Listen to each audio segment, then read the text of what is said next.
Some children outgrow their childhood quietly. There is no sudden event or warning. They simply realize that if someone is going to be responsible for the household, it might as well be them. This shift happens without an adult's permission or instruction.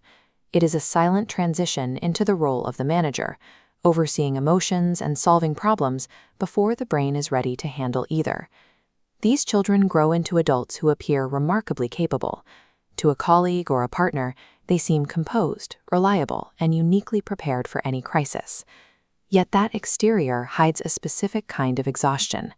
They struggle to find a baseline of calm, their internal state defined by a constant, nagging need to remain useful to everyone around them. Understanding this persistent fatigue requires looking at how the early nervous system adapted to a world that demanded strength before it provided safety.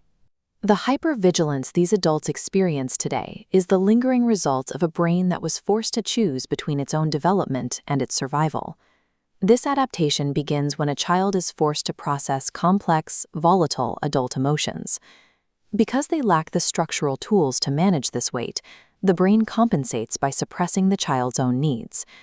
Developmental psychologists call this parentification.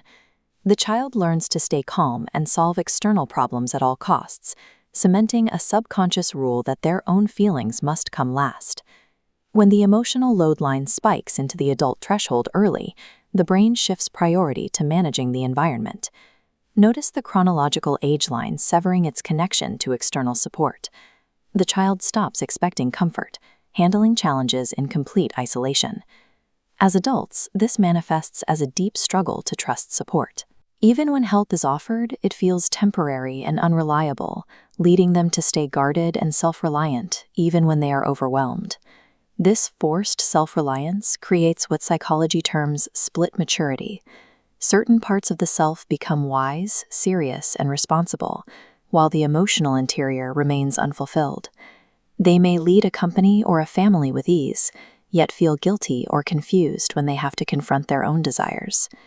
Being wise beyond their years is often the result of a developmental trade-off. A child sacrificed their ability to safely rely on others in exchange for the competence required to survive. Even in safe, stable environments, the adult version of this child remains stuck in a state of high alert. They often associate rest with neglect or danger. In a childhood where calm was often the precursor to a crisis, the nervous system stays alert. Doing nothing feels uneasy. They only feel secure when they are being useful. This conditioning creates a cycle of guilt regarding attachment. Any moment spent receiving care or asking for help triggers a feeling of being a burden to others. The brain operates on a belief that if they are being taken care of, someone else is paying the price. Consequently, they minimize their needs to avoid infringing on others. They apologize for wanting support. They feel a sense of wrongness when resting or depending on a partner. To them, receiving care feels foreign rather than comforting.